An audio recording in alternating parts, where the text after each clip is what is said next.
हम आत्मा परम धाम से नीचे उतरते हैं पहले पहले, तो ड्रामा अनुसार अपने आप आत्मा में जो पार्ट भरा हुआ है उस अनुसार आत्मा नीचे आती है। और जब हम पहले पहले सुंदर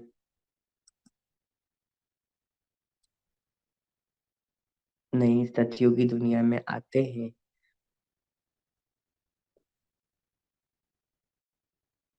देवी देवता का पार्ट प्ले करते हैं, तो क्या मैं आत्मा जब थोड़ा सा शरीर बड़ा होता है तो मुझ आत्मा के मन में क्या संकल्प चलते हैं?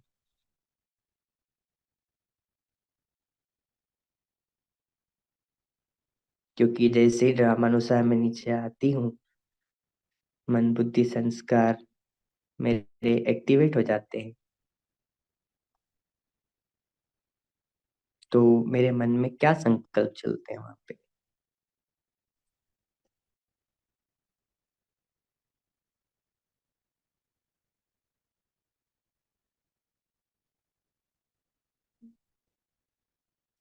वहां व्यर्थ तो होता नहीं है, नेगेटिव भी नहीं होता है, और पॉजिटिव भी हम नहीं सोचेंगे, क्योंकि किसी के कल्याण के लिए तो हम सोचेंगे नहीं कि इसका कल्याण हो जाए या इसका भला हो जाए। तो श्रेष्ठ कल्याण के संकल्प भी नहीं होंगे, तो फिर हम वहां पे क्या सोचेंगे?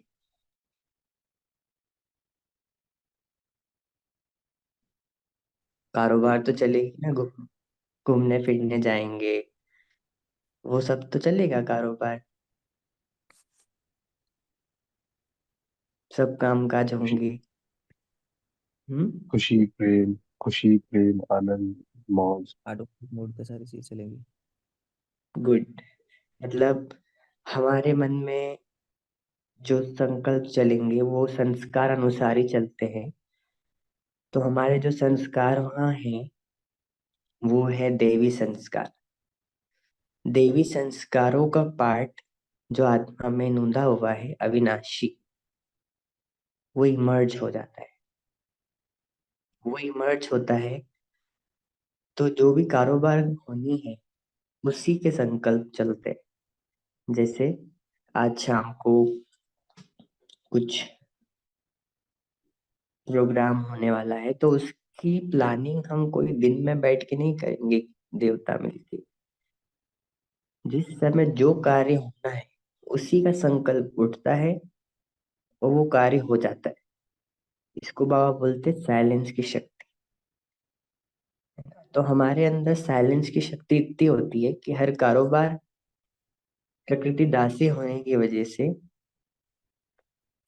मन भी हमारा कंट्रोल में रहता है पूरा, व्यर्थ तो है नहीं वहाँ, नेगेटिव भी नहीं है, तो वही संकल्प चलते हैं जो कार्य होना है। मतलब ड्रामा अनुसार संकल्प आते रहते हैं और कार्य होता है। तो इसी को कहते हैं जीवन मुक्त स्थिति।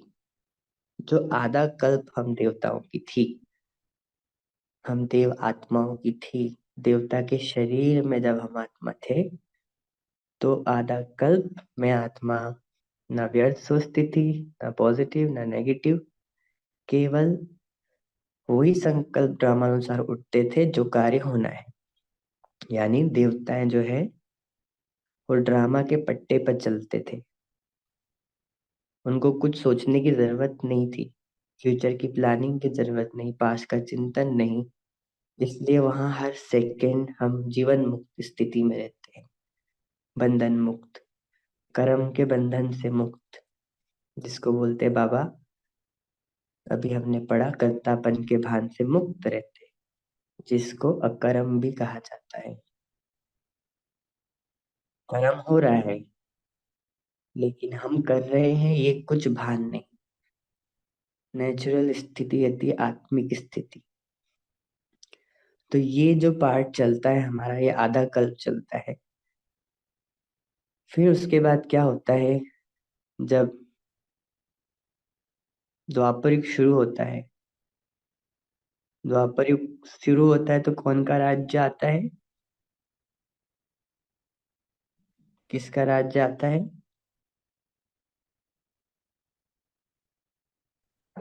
रावण का।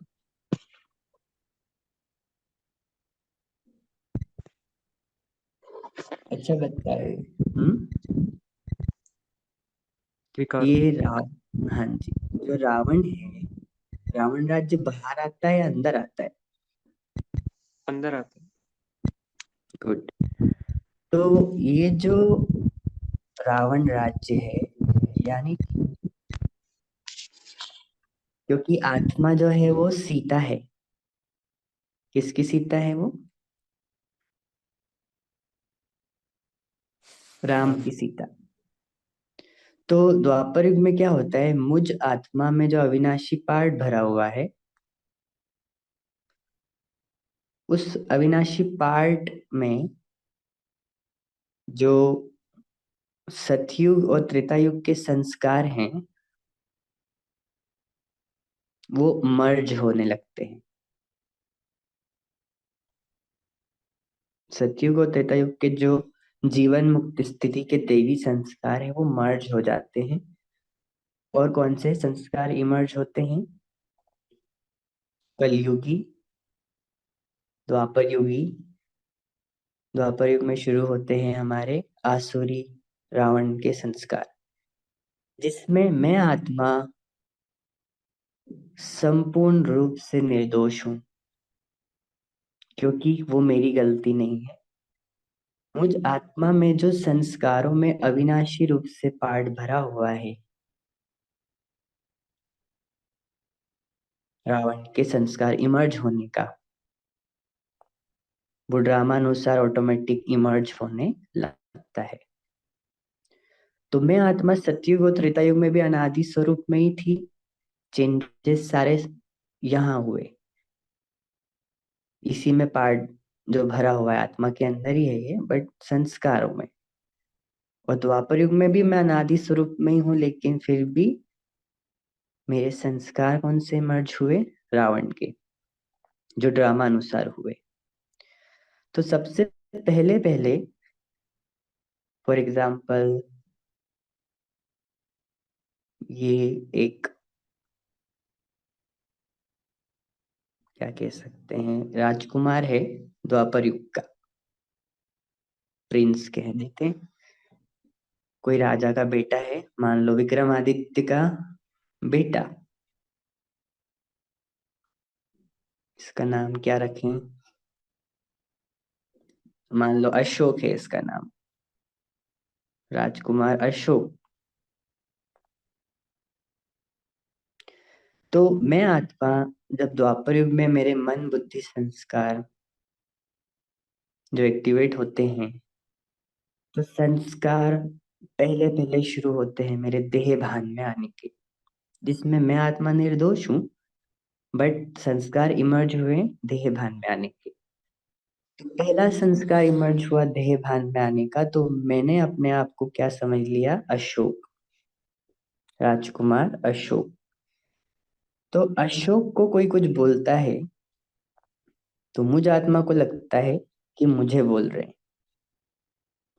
अशोक को किसी ने कुछ बुरा बोल दिया, मुझे लगा कि मुझे बोल रहे हैं।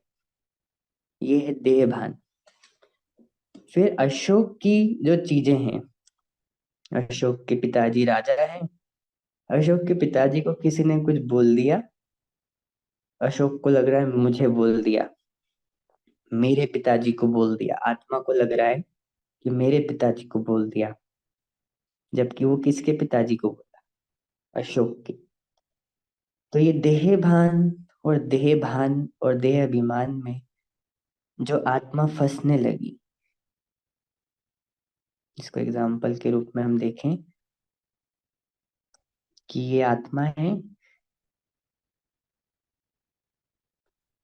ये मन बुद्धि संस्कारों में जो इमर्जेंस हुई, वो हुई रावण के संस्कारों की, जो था देह भान और देह अभिमान का। तो जैसे कि हम देख सकते हैं कि ये आत्मा सीता किसकी कैद में है?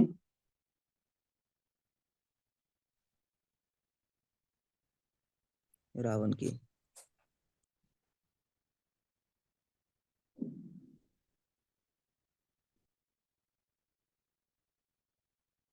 रावण की कैद में।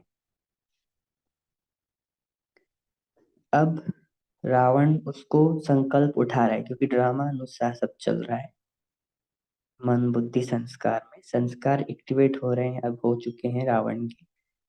तो रावण थॉट दे रहा है, संस्कारों वश ड्रामानुसार चल रहा है ये सब। आत्मा निर्दोष है, क्योंकि आत्मा पवित्र है, अनादि स्वरूप में ही है अभी भी। लेकिन कैद में किसकी है? रावण की। संस्कार इमर्ज हो गए, तो संकल्प उठते हैं कि मेरे साथ बहुत बुरा हो रहा है।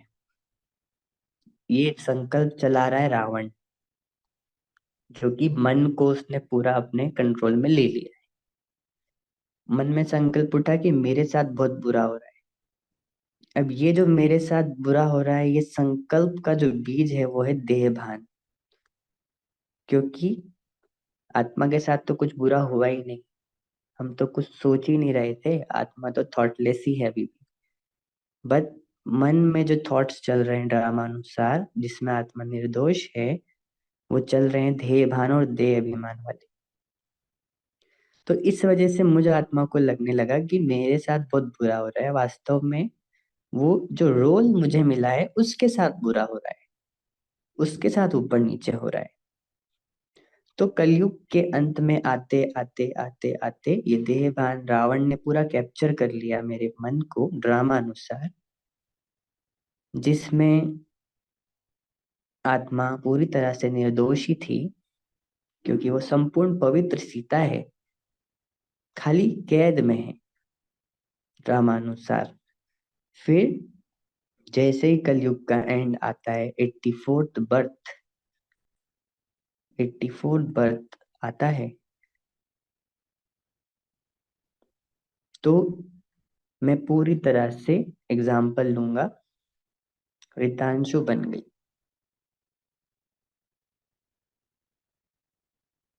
मैं अपने आप को पूरी तरह से रितांशु समझ रही हूँ। इसको किसी ने कुछ बोला, मुझे लगा मुझे बोला। इसकी चीजों को कुछ भी ऊपर नीचे हुआ, संबंधों को, व्यक्ति वस्तु पदार्थ वैभव, इसको लग रहा है मेरे साथ हो रहा है। तो ये हुआ देहभान और देहाभिमान।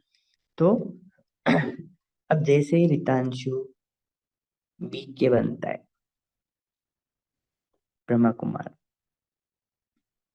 तो उसको राम आके कहते हैं कि तू आत्मा है। तो रावण कहता है तू रितांशु है। बार बार वो बोल रहा है तू रितांशु है, तेरे साथ बुरा हो रहा है, तू कोई काम का नहीं है, तेरी पवित्रता खंडित हो गई है, तू इम्प्योर हो गया है, तू लायक नहीं है, तेरा फ्यूचर का क्या होगा। ये सारे थॉट्स ड्रामा अनुसार जो चल रहे हैं वो रावण के हैं।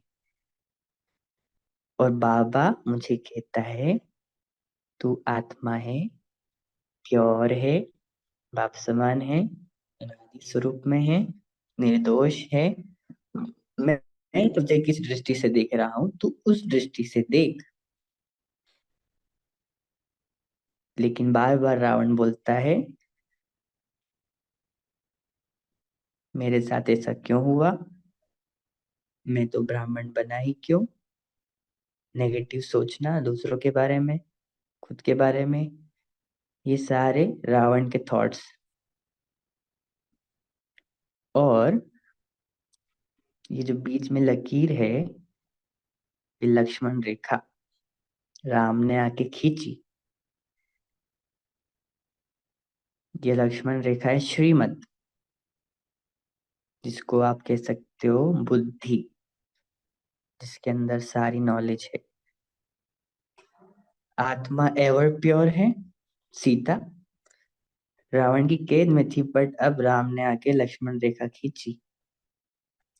और ये रावण जो है ना मन है, क्योंकि ये संस्कारों वश चल रहा है। जो रिकॉर्डेड संस्कार इमर्ज हुए अब मेरे अंदर, वो चल रहे हैं द्वापर युग से लेकर रावण के। इसलिए जो भी व्यर्थ संकल्प मेरे मन में उठ रहे हैं, वो सब ड्रामानुसार चल रहे हैं, उस पर मेरा कोई कंट्रोल नहीं है। वो ड्रामानुसार आते हैं, जैसे हम योग में बैठते हैं, ऑटोमेटिक चल रहा है, मुझे कुछ सोचने की जरूरत नहीं, जैसे सतयुग में होता था।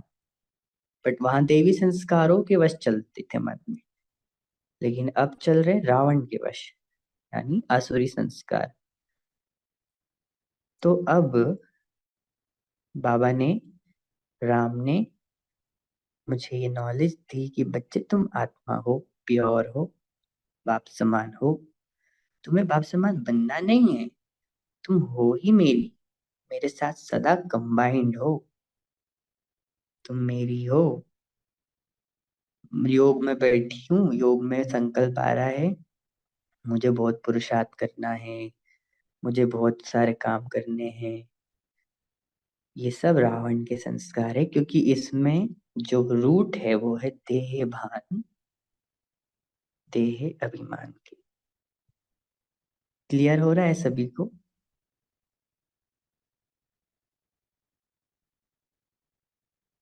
जी भाई जी। है ना?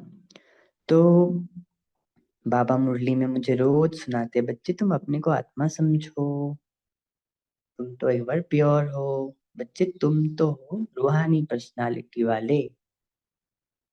और हम मुरली सुनते हैं रावण के मन से, देह भान में आके, कि मैं फलाना रितांशु मुरली सुन रहा हूँ। मतलब देह भान में मुरली सुन रहे हैं, तो मुरली इसमें धारण नहीं हो पा रही है।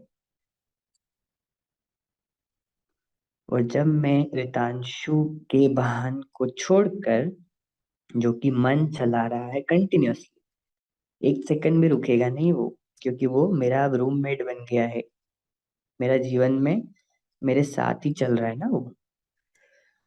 तो जितना जितना मैं आत्मा इस लाइन को क्रॉस नहीं करूंगी देह भान की, कि मैं रितांशु हूँ, मन में जितने भी विचार आ रहे हैं वो सब रावण के हैं, A to Z।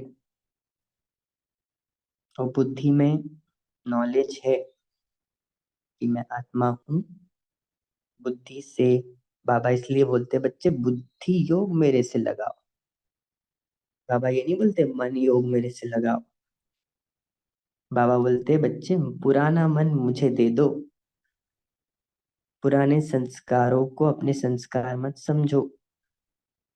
तुम्हारा संस्कार है अनादि, अनादि, कि मैं थॉटलेस आत्मा हूँ, जैसे परमधाम में थी। अभी भी मैं थॉटलेस ही हूँ, थॉट्स चल रहे हैं मन में, जो कि रावण का है अभी। रावण की कैद में बैठी ना सीता,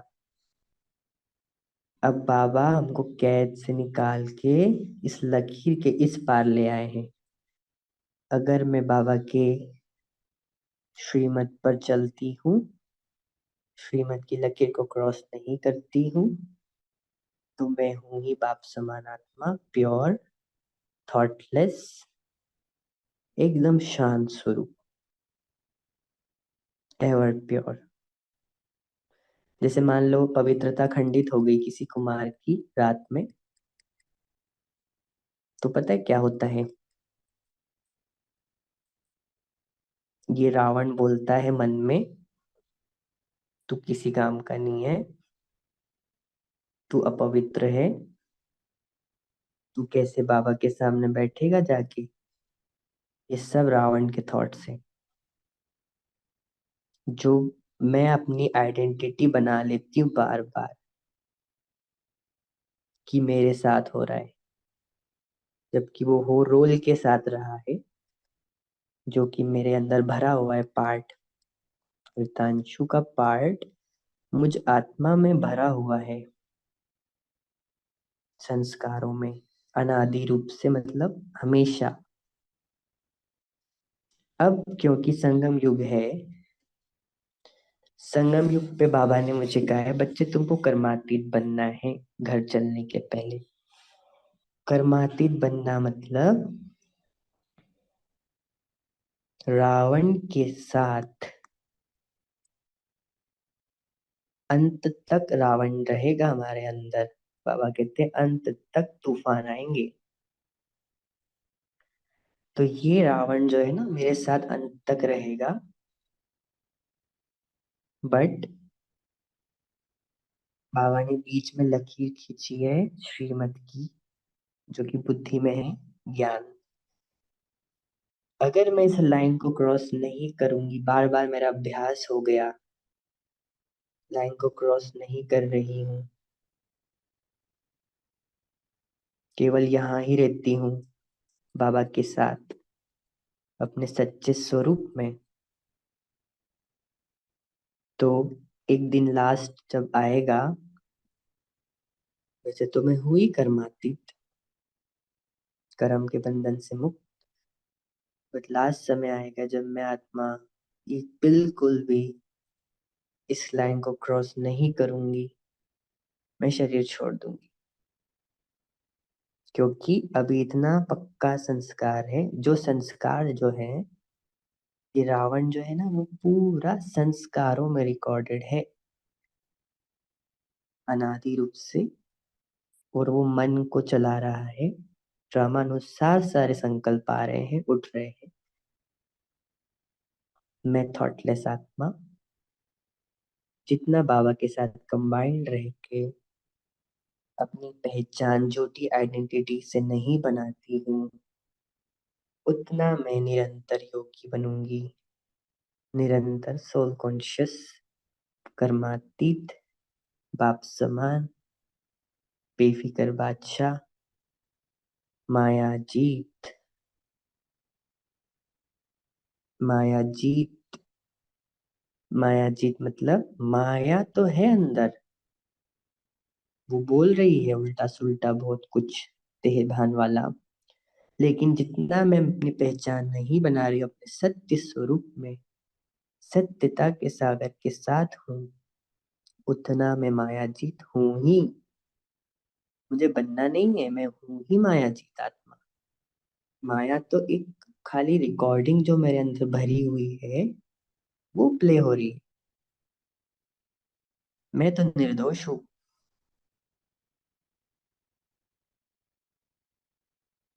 यस।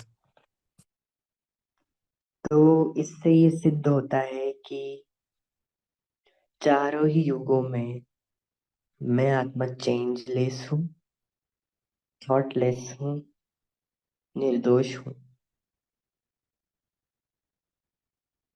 सारे संस्कारों में जो रिकॉर्डिंग भरी ये 84 जन्मों की, 84 रोल जो मैंने प्ले किए, वो सब मेरे अंदर रिकॉर्डेड है, वो प्ले हो रहे हैं बस।